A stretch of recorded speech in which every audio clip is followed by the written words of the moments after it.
সালামু আলাইকুম। নবম শ্রেণীর সুপ্রিয় শিক্ষার্থীবৃন্দ, আশা করছি তোমরা সকলে ভালো আছো। আজকে শুরু করব তোমাদের বাংলা বইয়ের 161 নম্বর পৃষ্ঠা থেকে কবিতার বৈশিষ্ট্য যাচাই করি। এই পরিচ্ছেদে তোমরা মোট 60টি কবিতা পড়েছ। কবিতাগুলোর বৈশিষ্ট্য অনুযায়ী নিচের ছকটি পূরণ করো। প্রথমটির নমুনা উত্তর দেওয়া হলো। কাজটি প্রথমে নিজে করো, তারপর সহপাঠীদের সঙ্গে মেলাও। এখানে যেমন ধরো, প্রথমে কবিতাটার নাম হবে, কবিতার নাম, বিষয় কাহিনী নির্ভর, ভাব নির্ভর, কোন ধরনের, গঠনটা কেমন ছিল, সমিল বা অমিল, আন্তমিল, অনুপ্রাস ও পুনরাবৃত্তিমূলক অনুপ্রাস আছে নেই, এটা তোমাকে বলতে হবে। তাহলে অন্তমিল, অনুপ্রাস, এরপর উপমা, উপমা কি আছে বা নেই, লয়ের প্রকৃতি কেমন, দ্রুত, মধ্যম, ধীর। এরপর ছন্দ, স্বরবৃত্ত, মাত্রাবৃত্ত, অক্ষরবৃত্ত। যেমন এখানে একটা করে দেওয়া আছে পল্লিমা। পল্লিমা ছিল যে কাহিনী নির্ভর একটা কবিতা এবং এটার গঠন সমিল ছিল। অন্তমিল, অনুপ্রাস ছিল এটার এবং পুনরাবৃত্তিমূলক অনুপ্রাসও আছে। উপমা আছে এবং লয়ের প্রকৃতি ছিল দ্রুত এবং স্বরবৃত্ত ছন্দে রচিত। চলো আমরা বাকিগুলো দেখি।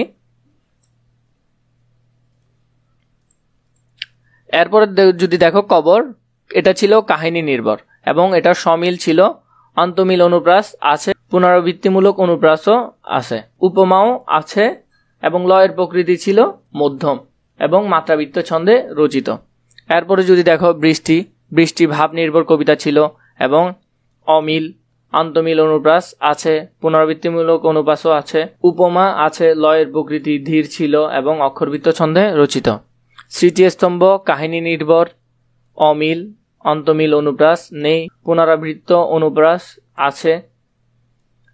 এরপরে উপমা আছে, লয়ের প্রকৃতি ছিল মধ্যম, মাত্রাবৃত্ত ছন্দে রচিত। আমি কোনো আগন্তুক নয়, ভাব নির্ভর, অমিল, অন্তমিল, অনুপ্রাস নেই, পুনরাবৃত্ত অনুপ্রাস আছে, উপমা আছে, লয়ের প্রকৃতি ধীরগতি এবং গদ্য ছন্দে রচিত।